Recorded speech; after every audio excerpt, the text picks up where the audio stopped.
I feel so unprofessional, but I work tonight and I'm getting ready for my before work nap. And y'all better be glad that I love y'all because I don't talk to anybody before my work nap. But anyway, because of that, I'm not taking these rollers out of my head because I'm gonna have to put them back in before I lay down, and I'm good on that. I wanted to talk to y'all about the full moon that just happened on Tuesday. The full moon was in Taurus. But besides that, it activated the 23rd hexagram of the I Ching, and the 23rd hexagram is splitting apart. I'm going to read a little excerpt about that. I'm also going to tell you what two gates were activated in the human design charts. And then also, just like, I was at work last night listening to something and I got a couple messages. And even besides that, like, since the weekend, I've just been in like hermit mode. Like, I have not been doing shit besides working. But other than that, like, my days have been like real silent and reflective, and not really like reflecting on anything in particular. I just been real like just paying attention to what's going on like internally, and not in a judging kind of way, because that's what I was more prone to. This time around, it was just like I said, just being like aware, I guess, like aware of the things I say and the things I do. I've been taking like a higher view, like even when I've been like communicating with people, just like listening to what I say and how I react and how my body reacts to like the things that people say too. So it's been a very reflective time. But anyway, the 23rd hexagram of the I Ching is splitting apart. Splitting apart reveals how sensitivity funds the urge for transformation. It is not an intellectual endeavor. Splitting apart is your willingness to remain compassionate in all you do.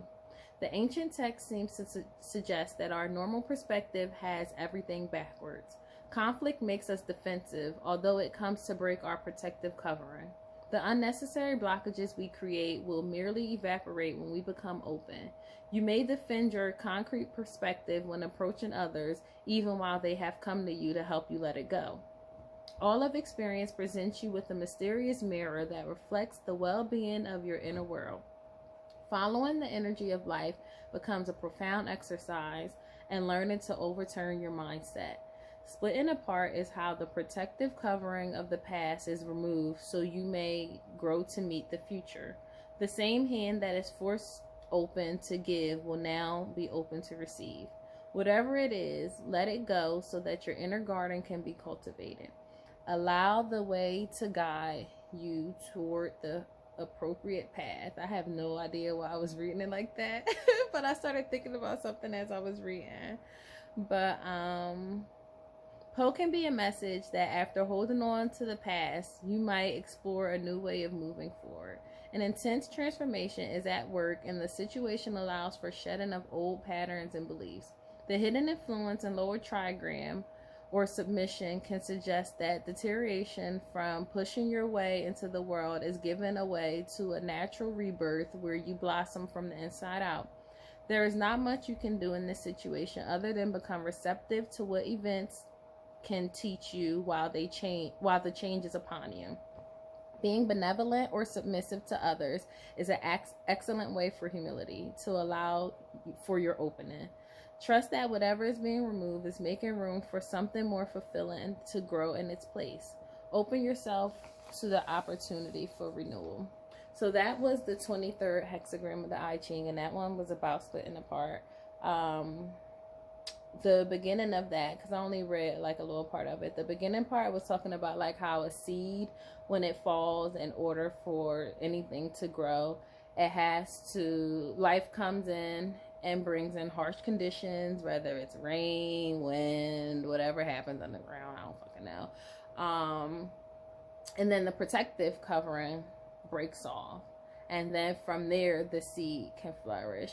So it was basically saying like it's things, boundaries that we put in place, defense mechanisms that we have, negative views that we have, like there are protective covering, and we get so caught up kind of like the same, I feel like it's the same message like that's been coming on these last full moons, like getting caught up in the story and the way we feel about these things, to the point that we don't touch them, we don't get to work on them because we repress them, we hide them with our shame and our guilt, so we can't touch it.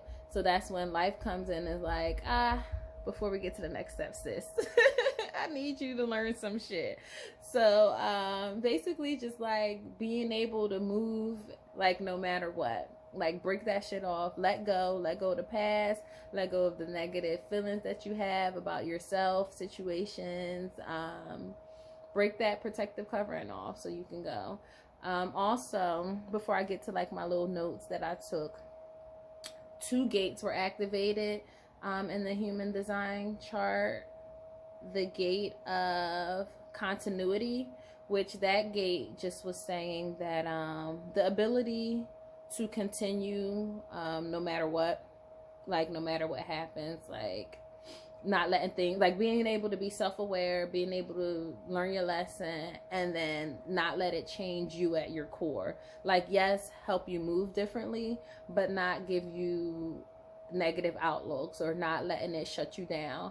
And then also the gate of assimilation was activated, and that gate is saying like being able to take in new ideas, or take in your self-awareness and the knowledge that you gained from certain experiences, and be able to voice that to others and voice it to yourself.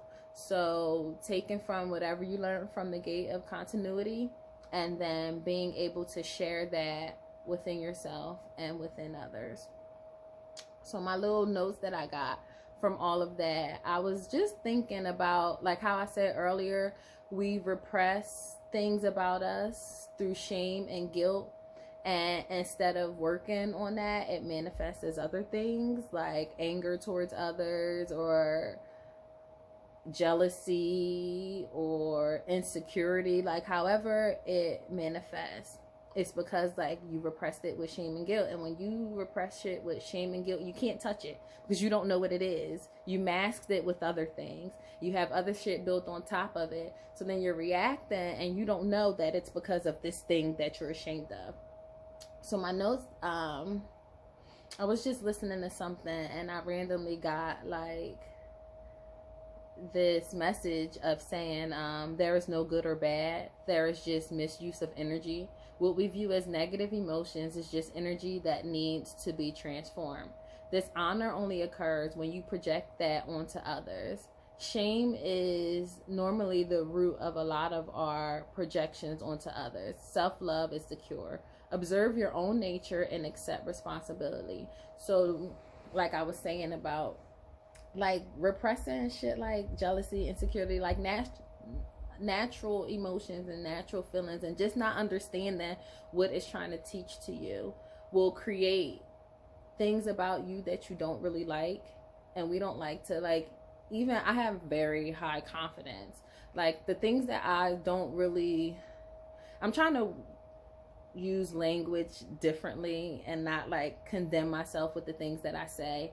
Sometimes I get caught up in just trying to make the point. I don't really have time to figure out how I want to say things, but I'm gonna just say like there's things that I don't really like about myself, but it has nothing to do with like looks or what people think of me or stuff like that. You know, you just like, I have a very, I think I said this before, like I expect a lot from myself. I expect myself to keep my emotions in check.